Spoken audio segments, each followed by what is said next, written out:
अगर खुश रहना चाहते हो तो फरमाया अपनी सोचों को सही करो। मौला कैसे? फरमाया हुस्न ज़न रखा करो। ये मोमिन जो मोमिन के लिए सूए ज़न रखता है ये इंसान को तबाही और बर्बादी की तरफ लेकर जाता है। फरमाया मोमिन के लिए हुस्न ज़न।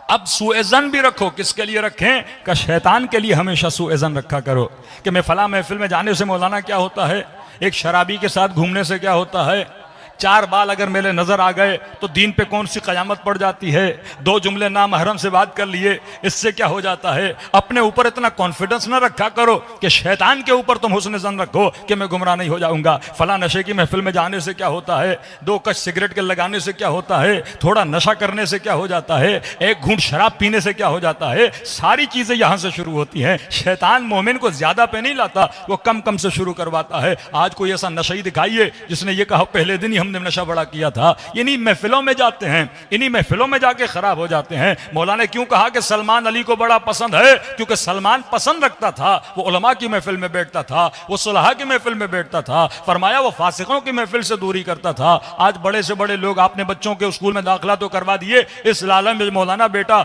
ओ लेवल पढ़ लेगा, बेटा ए लेवल पढ़ लेगा, ये इंग्लिश मीडियम में चला जाएगा। लेकिन उसी स्कूल में डांस क्लासेस होती हैं, म्यूजिक क्लासेस होती हैं। अरे जिन बच्चियों के साथ आपकी बच्ची पढ़ रही है वो हिजाब नहीं करती, जिन बच्चे के साथ आपका बच्चा पढ़ रहा है उनके घरों में न वो तहजीब है, न वो तमद्दुन है, न वो इस्लामी कल्चर है।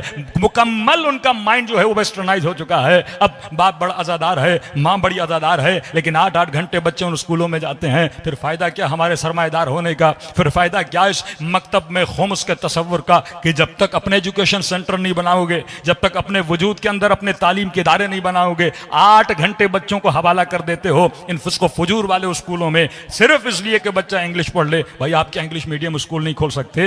क्या बेहतरीन निजाम वाली चीजें नहीं खोल सकते? एक टीचर ही तो रखना है, 4 अच्छी किताबें तो रखनी है। मैं ये नहीं कहता किताबों को बदल दें, यही किताबें रखें जो ऑक्सफोर्ड की किताबें हैं, क्योंकि अगर हम यहाँ पे किताबें बदलेंगे फिर आपने जाहिर है हायर एजुकेशन के लिए फिर यूके वगैरह बच्चों को भेजना है, वहां पे वही किताबें होंगी। सिर्फ महफिल इसकी अच्छी रखो, टीचर इसका अच्छा रखो, पढ़ाए ऑक्सफोर्ड की बुक, लेकिन ये हो कि टीचर के जहन इस्लामी हो, ये बच्चे के जहन पे काम करे, इसे मोरल वैल्यूज बताए, इसे अहले बैत अलैहिस्सलातो वस्सलाम की चीजें बताए, इसे वाजिबात का पाबंद बनाए कि कल ये बच्चा अगर बाहर मुल्क में भी चला जाता है इसका बुनिया इतना मजबूत हो, इसकी जड़ें इतनी मजबूत हो कि दुश्मन इसके ईमान को खराब न कर सके। तो फरमाया इंसान शैतान के लिए सूए ज़न करे, मोमिन के लिए हुस्न ज़न करे। हमारा उलट है, मोमिन मोमिन के लिए सूए ज़न करता है लेकिन बच्चे की पढ़ाई में बड़ा हुस्न ज़न है। कभी नहीं सोचते कि उस स्कूल में जाएगा बच्चे का क्या बनेगा। इसी कराची में मोमिनीन कहते हैं मौलाना अब बेटी जवान हो गई है, उसे पसंद नहीं कि वो हिजाब करे।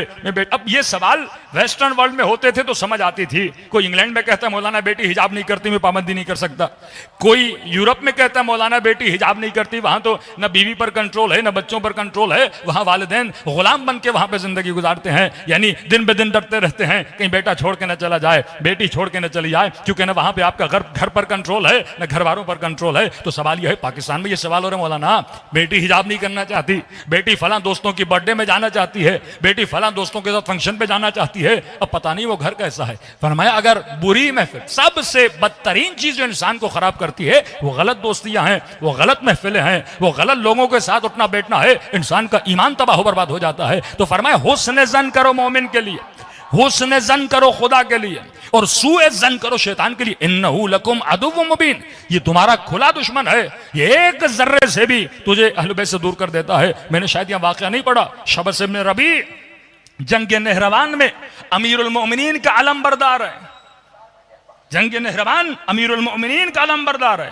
कि एक तरफ जनाब इब्न अब्बास, एक तरफ शबस इब्न रबी, एक तरफ हुज्र इब्न उदय, 3 इतने अकाबिर उम्मत हैं, अबू अय्यूब अंसारी, ये 4 लोगों को अलम दे रहे अमीरुल मोमिनीन, जिनमें शबस इब्न रबी भी है। और यही शबस इब्न रबी करबला के मैदान में अलम बरदार यजीद है, नहरवान में अली का अलम बरदार और जंगे करबला में यजीद का अलम बरदार। और जब इमाम हुसैन शबस को कहते तूने मुझे खत नहीं लिखा, कहता मुकर गया, मैंने खत नहीं लिखा। इमाम ने कहा बाद जाके मेरा खत निकाल के ला। मौला खत निकाल के लाते हैं, कहा ये तुम्हारी हैंड राइटिंग नहीं, क्या ये तुमने नहीं लिखा? मुकर गया। कहा तू वो नहीं जो मेरे बाबा के लश्कर में था? कहने लगा हुसैन तुम्हारे बाबा ने मुझ पे जादू किया था, अभी अल्लाह ने मुझे हिदायत दी है, और जब इमाम हुसैन ये जुमला अन्नास अबीदुद्दुनिया, लोग दुनिया के गुलाम हैं, दीन इनके ज़बान की चिटकारी है, उस वक्त कहने लगा इब्ने साद, क्या तुमने हुसैन की तकरीरें सुनाने के लिए बुलाया है या हुसैन को कत्ल करने के लिए बुलाया है? फिर ये कहे कि हुसैन जब मैं तुझे कत्ल कर दूंगा, मैं खुशी में नजराने के तौर पर कूफे में मस्जिद बनाऊंगा, जिस मस्जिद का नाम रखा मस्जिद हुमरा, लाल मस्जिद, ये उसने बनाई, शबस इब्न रबी ने बनाई। इमाम हुसैन के मुकाबले में जर्री सी गलत महफिल इंसान को दुश्मन बना देती है, जर्रा सी गलत महफिल इंसान को दीन से दूर कर देती है। जब हाथों से चीज चली गई फिर इंसान कुछ भी नहीं कर सकता। तो फरमाया हुस्न ज़न रखो, मोमिन मोमिन के लिए हुस्न ज़न रखे। लेकिन आज हमारे यहाँ वसवसे की बीमारी, ये बार बार